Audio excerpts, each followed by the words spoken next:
Okay, Paris will not go, Buddha will not go, Keytrell will not go. Everybody else, we'll see how today goes and tomorrow. Just kind of play it by ear here the next 48 hours. But on the grass today, sun's out, ready to roll. What do we got? How was Marv kind of progressed this week compared to last week? Good. Is he able to do He had a what good we day did? yesterday. If you're minus JT and Buddha, that's, what does that mean for your secondary? That's a lot of leadership there, right? A lot of football IQ? Yeah, JT had a good day, so we'll see how he progresses here. But he had a pretty good day. Yeah, we got to step in and fill the roles. You know what I mean? So feel good about the guys that we got going. We'll be on point. I feel like Rabbit has had to kind of step into various roles throughout this season with injuries around him and his injuries of his own. How have you seen him kind of progress in year two? Very well. You're right. He has had a couple this year, but you know, he's a guy that we feel really comfortable with. That since he's walked through the door, plays the right way, everything that you're looking for in a safety. I'm constantly on him about, you know, how critical is the thinking part of that position is, and he's really ascended that part of his game since he's been here. And he's been awesome to have because he plays a bunch of different spots. He can play strong, he can play free, he can play dime. So really good to have him, and it's good to see him play and ascend and him get a really good, through 2 years, the amount of snaps that he's played, you know, some growth, you know, because he's had time on task in games. He's learned from those reps, and even this year, I don't know what the exact stats are, but he's taking the ball away pretty good. You know, you like to see that from your safeties. With Keytrell being out, how does that impact Max's role this week? Not much. You know, we'll see. Max looked good yesterday. See how he does today. He'll be ready to go if he's ready to go.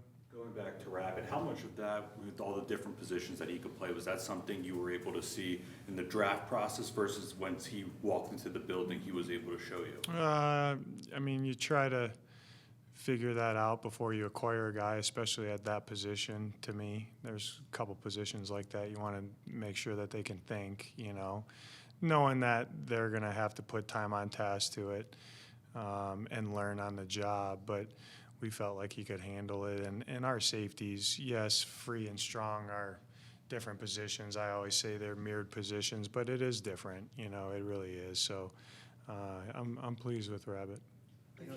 If he had to progress with kind of the thinking seems like a very important aspect of that position. What were the areas where he was already shining as soon as he got in, kind of before that part caught up? The physical traits for a safety, in my opinion, he's got all of them. You know, he's got quickness, he's got instincts, he's got striking ability,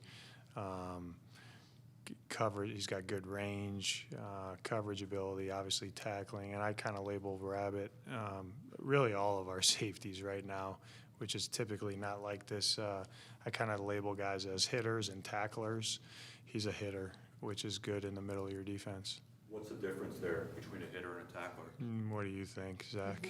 I'm saying more so from a technique. I mean, could you I like to, yeah, no, I'm not saying that. Like, it's not any more complicated than what your brain where it goes to. Like, I like guys that bring some thump in the middle of the defense when they arrive at ball carriers. You know, it's like way back when I first learned, like the role of the first guy to the ball is make the ball carrier defend himself. And when you really think about what that means, there's some truth and validity to it. You know, like there's guys that just get guys down, and that's okay if they can get them down. But there's also some guys that, you know, hit people that are hitters. And over the course of a game, that matters because it leads into the physical aspect of how we like to play. It leads into takeaways. You know, it really does. So it at least gives you some more ops for takeaways. So all our safeties right now, I would label them as hitters. Were you a hitter or were you a tackler? I was neither. You guys. Hence why I'm talking to you guys right now. Injury. I always blame it on the injury.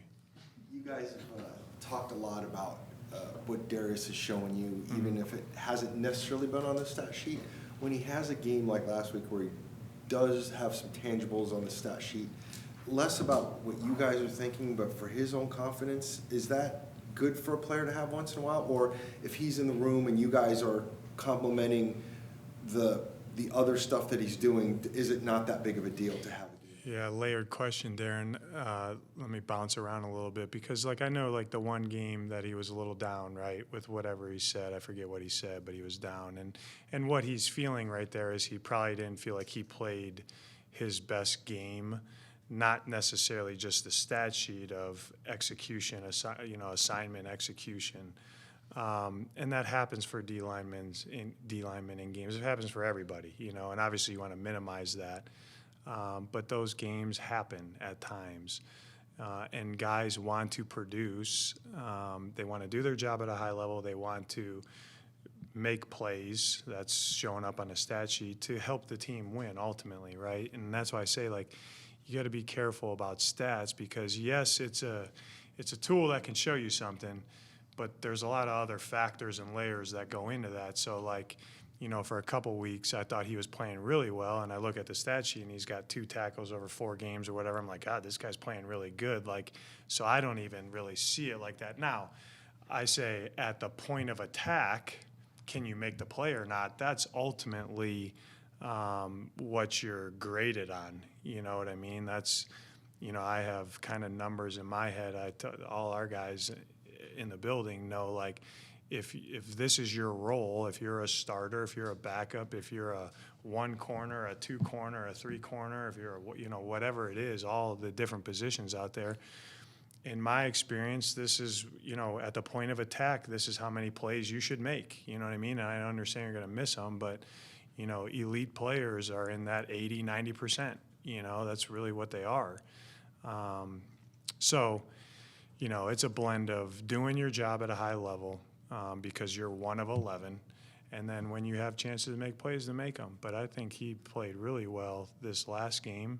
Obviously, I think he showed up on the stat sheet a little bit. It's just how the game kicked out. He was at the point of attack a little bit more, and that happens. There's other games that, you got elite players in positions that they're 2 out of 3 at the point of attack. It's like, oh, he didn't make any plays. Well, there was no really plays for him to make, but he was 100% schematic execution. He made the right call every time.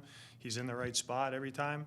The ball didn't find him, great. He still played well, just because he didn't have 6, 7 tackles. So I think D-Rob's, he's ascended as the year has went. Has it been just linear the entire year like anybody? No, it hasn't, but I think he's a better football player right now than when we acquired him, than when we started the year, and I still think that he's going to continue to grow and to hit his ceiling.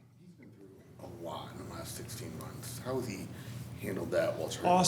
Awesome. He was in there today looking for a new notebook. It was like 6:05 this morning, and he's up there. I'm like, "What are you doing?" He's like, "I need a new notebook. I'm out of paper." You know what I mean? So we acquired him for a reason. I mean, he's what you want. Who goes through the most notebooks? He's up there. He probably uses too much paper. I don't know. I don't know, Tyler. A lot of guys take really good notes. Trey McBride, who he's widely considered the top tight end, if not one of the top 2 or 3 guys in the league. What can that do for guys' confidence when he hears that? Is that, or would you rather him not hear kind of the? I mean, it's for him specifically. He could care less. He goes out and produces like he don't care what. I shouldn't say he doesn't care. I think he's a little immune to what is out there. He's just trying to maximize himself as a player. And he shows up, meetings, practice, whatever we're doing in there. He takes it one day at a time, puts all his focus into that, and he goes on the grass and produces, So, and I agree with you. I think he is. It's one thing to be called like the best in a single season, but to sustain it like some of these other guys have. From your experience in the NFL, what does it take for a guy to? Consistency and self-awareness. He was talking about last week eating at him a little bit, just given the production that he had. Have you seen anything different this week in just his operation? No, he's the same guy every day. He goes 100 miles an hour out there every day. Most people look at the Bengals receivers, right, and say they have 2 wide receiver ones. How close is Michael Wilson getting to that status? If you were to put your defensive coordinator hat on, how do you view him right now as a threat? Yeah, just that. I mean, he gets open and catches the ball. You know what I mean? So, you know, anytime, you know, there's a good one for you with point of attack. Like when your number's called and the ball goes to you, do you make it or not? You know, if you look at his production this year, when the ball goes to him, he makes it. So he's batting a pretty good average right now. How do you balance using a 4-man rush versus blitzing in terms of giving those guys up front a chance to win instead of kind of having the smaller guys come in and get big wins? Well, when you blitz, they're not going to get 4 hands on them, so that gives them a chance to win too. That's a really good question. I think it depends who you have, who you're going against, and ultimately what you need to do to affect the quarterback. And everybody fits into that. Guys, this week I've talked about kind of in regards to the locker room vibes and keeping that up. They've pointed to what you've pointed to, which is that you guys have brought in the right guys that share the same mindset. With the way that this season has gone, has that kind of, I guess, like, I'm blanking on the word, but like, has that reinforced the way that you approach roster building in terms of bringing in culture guys first? You just phrased that really well, and it's a really good question. Absolutely, that's something. You know, all these things that we're talking about tweaking and changing, because obviously I got to change some things. I'm doubling down on that. I know that. It starts with people. Whatever avenue you're in my opinion, it starts with people first. And to double down on, we have the right kind of guys. Monty knows how to find those guys. This team is built with those kind of guys. We will not waver on that. I know that. So I wish you guys could have saw yesterday. Maybe we went inside because I wanted to acclimate them on a turf because we haven't played on turf in a little bit, but it might have been our best practice of the year, honestly. Maybe it's because they all did the gift giving and they're all juiced up, but Sweaty's passing out gifts to the entire building right now, but Sweat is Santa Sweaty. It was cool to see. It was cool to see. On the flip side, like, how do you balance that versus making sure you're getting enough talent in the building? Well, it starts with a talent perspective, but there's enough good football players out there that are wired the right way that you can get it done like that. That's good. That's a good question. What does it say about Jacoby that he's been able to produce at the level he's producing with the roster that's been around him? He's a pro. He's a pro. He's doing a good job. You know, it's one of the reasons we acquired him. You know, if you look at his career, that's what he's done.